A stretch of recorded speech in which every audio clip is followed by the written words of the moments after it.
Hello বন্ধুরা, আজ আমি আপনাদের সামনে বাঁধাকপির বড়া বা পেঁয়াজির রেসিপি নিয়ে হাজির হয়েছি। আর এখন আমি বাঁধাকপির পেঁয়াজি আপনাদের বানিয়ে দেখাবো। আর তার জন্য এই দেখুন, আমি এখানে বাঁধাকপি সরু সরু করে কেটে নিয়েছি। ঠিক এভাবে পেঁয়াজি বা বড়া বানাবার জন্য কেটে নিতে হবে।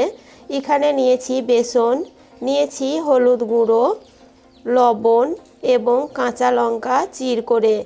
এই কয়েকটি উপকরণ দিয়ে আজ আমি আপনাদের সুন্দর করে বাঁধাকপির বড়া বা পেঁয়াজি বানিয়ে দেখাবো। বাঁধাকপির বড়া বা পেঁয়াজি বানাবার জন্য একটা পাত্রে বাঁধাকপিটা নিয়ে নিচ্ছি। দেখুন,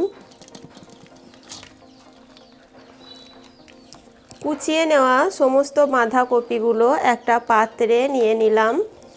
এবার আমি এর মধ্যে নিয়ে নিচ্ছি স্বাদ মতো লবণ। পরিমাণ মতো আমি লবণ দিয়ে দিলাম। এবার দিয়ে দিচ্ছি হাফ চামচ মতো হলুদ গুঁড়ো, আর দিয়ে দিচ্ছি 4 থেকে 5টা কাঁচা লঙ্কা চির করা। এবার কপিটা ভালো করে মেখে নেব। এভাবে হাত দিয়ে কিছুক্ষণ মেখে নেওয়ার পর এবার এর মধ্যে আমি দিয়ে দিচ্ছি বেসন। বেসনটা দেওয়ার পর আবারও ভালো করে কপির সঙ্গে মেখে নিতে হবে। ঠিক এভাবে বেসন দিয়ে বড়া বানাবার জন্য মাখিয়ে নিতে হবে কপিটা। আর এখানে কিন্তু আমি কোনো রকম জল ব্যবহার করিনি, আপনারাও জল দেবেন না। কপির মধ্যে যে জল থাকে সেই জলই দেখবেন মাখিয়ে নেওয়া হয়ে যাবে। এবার আমি বড়াগুলো তেলের মধ্যে দিয়ে ভেজে নেব। এভাবে একটা একটা করে তেলের মধ্যে দিয়ে সমস্ত বড়াগুলো ভেজে নেব। দেখুন,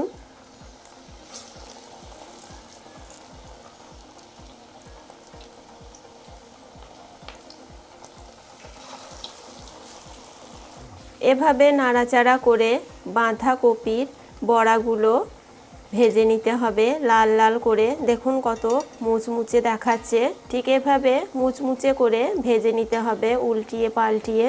সমস্ত বাঁধাকপির বড়া বা পেঁয়াজিগুলো আমি ভেজে নিয়েছি। দেখুন মুচমুচে করে। ঠিক এভাবে আপনারা বাড়িতে ভেজে নেবেন। আর কেমন হয়েছে আমাকে কমেন্ট করে জানাবেন। আর আমার এই রেসিপি যদি আপনাদের ভালো লেগে থাকে তাহলে আমার চ্যানেলে আরও নিত্য নতুন ভিডিও দেখার জন্য চ্যানেলটি সাবস্ক্রাইব করে দিয়ে বেল বটনটি ক্লিক করে দেবেন। সুস্থ থাকবেন, ভালো থাকবেন। ধন্যবাদ।